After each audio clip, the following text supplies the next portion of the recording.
science is corporate science. Fluoride science is DDT science. It's asbestos science. It's tobacco science. It's a racket. In July of 2004, Christopher Bryson sat down and discussed the findings of his new book, The Flouride Deception, with Paul Connett of the Flouride Action Network. The Flouride Deception was published by 7 Stories Press in May of 2004. The book is based on nearly 10 years of research by Bryson, an award-winning journalist and former producer at the BBC. In this interview, we asked Bryson to introduce us to some of the important individuals and institutions which have played a role in shaping public policy on the toxicity of fluoride and the purported safety of the controversial water fluoridation program.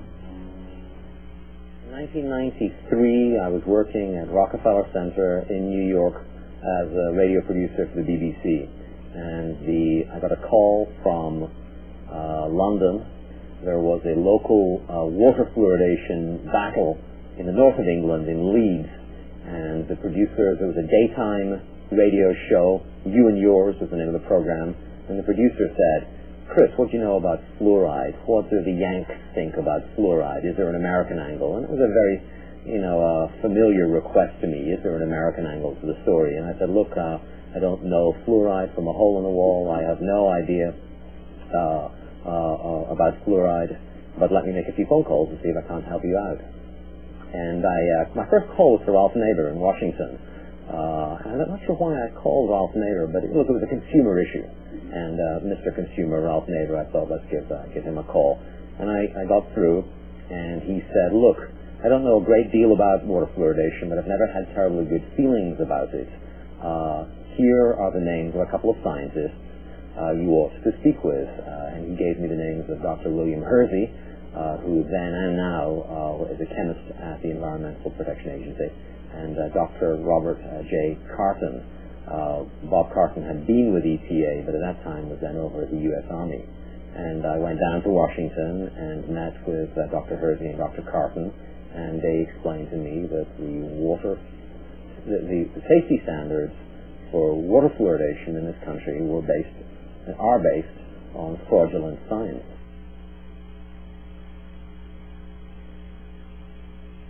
Fluoride defenders will say there's 2 stories. There's the industrial story and there's the dental story, and ne'er the twain shall meet. It's not true. The stories are braided very tightly and very profoundly, and they're braided from the beginning. The very first suggestion that fluoride be added to public water supplies was made by a researcher, Gerald Cox, at the Mellon Institute in Pittsburgh. Cox became interested in fluoride because of the suggestion of Francis Frary. That's the letter I uncovered.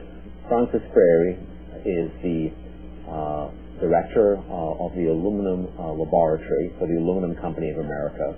He is very concerned about fluoride pollution around aluminum plants. He's very concerned about what the fluoride is doing to the workers inside these aluminum plants.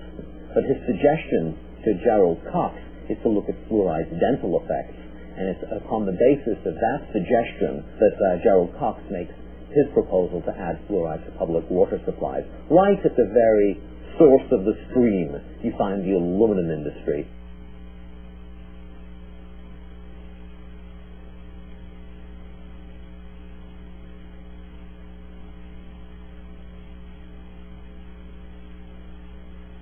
Cox's suggestion that we add fluoride to public water supplies needs to be understood for who was saying it and where he was saying it and what the track record of the Mellon Institute was. The Mellon Institute was a leading defender of asbestos for the asbestos industry.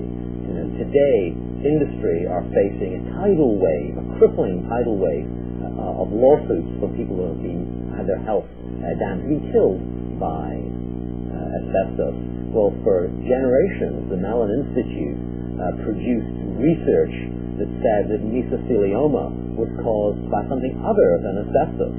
That's how you have to understand the fluoride issue. Industry was concerned about fluoride pollution and about lawsuits of a similar magnitude for fluoride pollution, so it's no coincidence that the Mellon Institute makes the first suggestion that fluoride be added to public water supplies.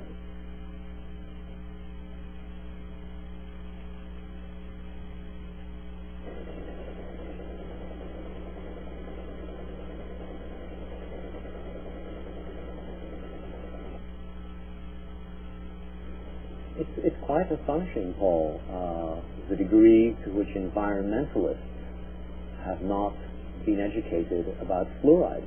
I'm a reporter. I'm not a scientist or a doctor. I'm quoting documents. I'm citing lawsuits when I refer to fluoride as a major industrial air pollutant. In fact, the leading air pollutant in the aftermath of the Cold War. Those are not my words. That's not my opinion. That's a quantitative assessment by industry experts of the scale of the lawsuits today we're facing.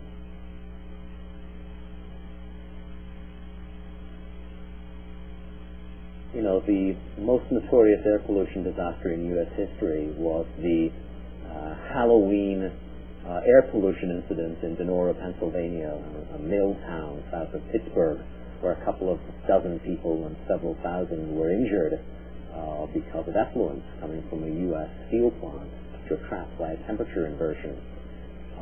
In the aftermath of those deaths, a researcher, Philip Sadler, a chemist, Philip Sadler, investigated. He did blood analysis, and he measured high levels of fluoride in the blood of some of the injured and the deceased.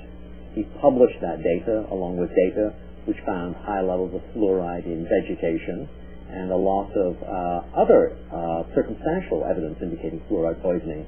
Sadler published his research in Chemical and Engineering News, but the Public Health Service came in and said that fluoride wasn't responsible. It was a mixture of air pollutants and bad weather that had caused the disaster. Well, I uncovered a memo, Paul, a memo from the Aluminum Company of America, in which they had secretly gotten blood from one of the deceased. And their measurements were almost exactly the same measurements that Philip Sadler found. Laundering fluoride's role in the Donora pollution incident is really emblematic for what has happened for the last half century, and an accounting for why environmentalists don't know their own history. Donora jump-started the environmental movement, but environmentalists don't know that Donora was almost certainly caused by fluoride.